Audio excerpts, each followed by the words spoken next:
next chapter of Sophia and Jack. We left them under that street lamp, rain dripping, first kiss tasting like hope and forever. Now let the story continue. Part 2. The days that felt like years, in the best way. The weeks after that night passed like a dream you never want to wake. From Sophia and Jack didn't rush. They didn't need to. They started small, careful-like, people who had waited lifetimes to find each other and were afraid to break something so fragile. Every evening after the bookstore closed, Jack would be waiting outside, sometimes with coffee in takeaway, cups with secure lids this time, sometimes with a single flower he'd picked from a sidewalk crack, sometimes with nothing but his smile and open arms.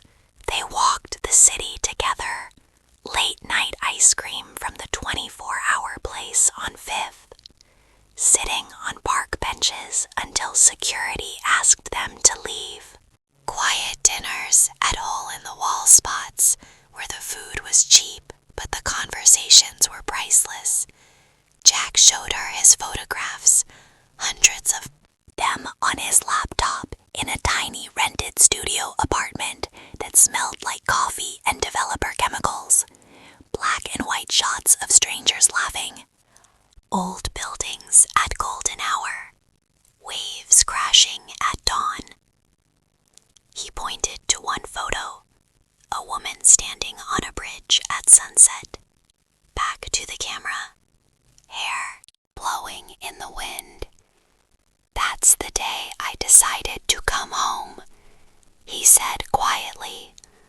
I looked at her and realized I was tired of capturing other people's moments. I wanted my own. Sophia touched the edge of the photo. "And then you spilled coffee on me." He laughed softly.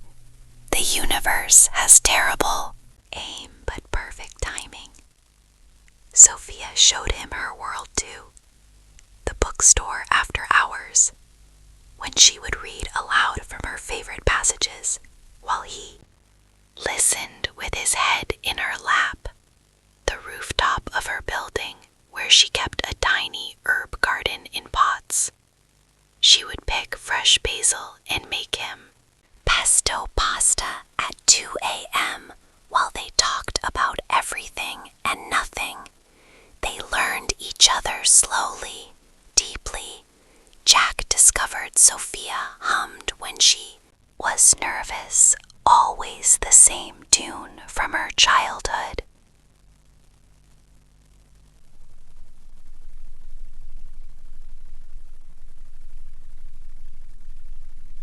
Sophia discovered Jack talked in his sleep, soft, half-formed sentences about light and shadows. "And don't go." They fought once, small, silly, over whether pineapple belonged on pizza. It ended with both of them laughing so hard they couldn't. Jack pulling her into his lap, kissing her forehead, whispering, "I'll eat pineapple forever if it means I get to keep you." The first time they said "I love you" wasn't dramatic. It was quiet, ordinary, perfect.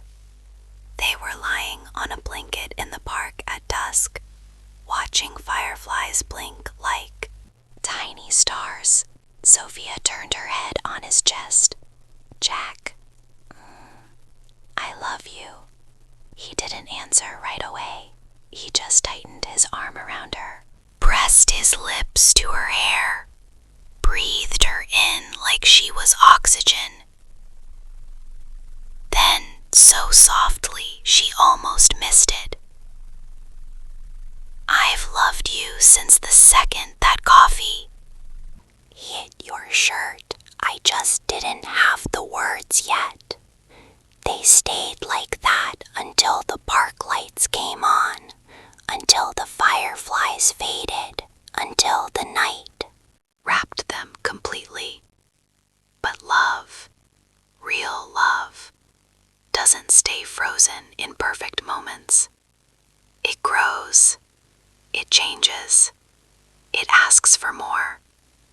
and sometimes it asks for everything.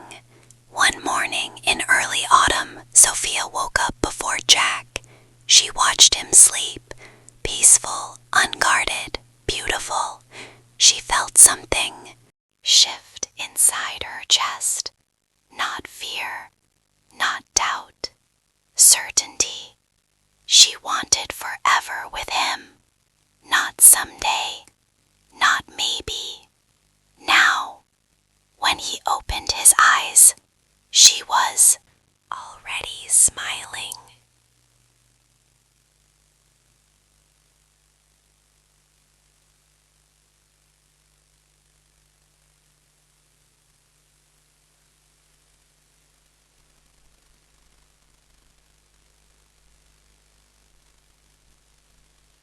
Eyes shining.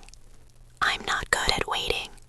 He pulled her down, kissed her slow, deep, like he was sealing a promise. Yes, he said against her lips. 1,000 times yes. They didn't plan a big wedding. They didn't need one. Just them, a small park, closest friends, fairy lights strung between trees. And vows they wrote themselves. Sophia's voice trembled when she spoke. Jack, I promise to love you on the days you feel like light, and on the days you feel like shadow. I promise to hold your hand when the world is loud, and to be quiet with you when it hurts.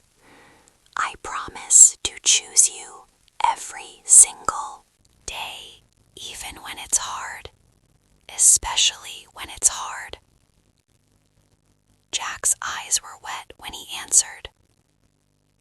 Sophia, I promise to see you, really see you, when you feel invisible, to carry your dreams when you're tired of holding them, to love you so completely that you never doubt you're enough. I promise to be your safe place, your soft landing, your forever. They kissed under those twinkling lights. Rings, simple silver bands, hearts full. Everyone cried. Even the fireflies seemed to glow brighter. That night, in their tiny new apartment, they lay tangled together, whispering plans, laughing about nothing, dreaming out loud. Sophia rested her head on his chest, listening to his heartbeat. Jack, do you think this is the happiest we'll ever be? He kissed the top of her head. No, he whispered. This is just the beginning. Shh, my sweet friends. That was part 2. The golden days. The promises. The wedding under fairy lights. But love stories, the real ones, always have more chapters. Part 3 will come soon. The first shadows, the test no one saw coming, and the love that had to learn how to fight to stay alive. Until then, breathe with me, in and out. Feel that warmth, that certainty. That's what Sophia and Jack had, and what love, true love, always fights to keep. Sweet dreams, my lovely cuties. I'll be right here whispering the next part. When you're ready,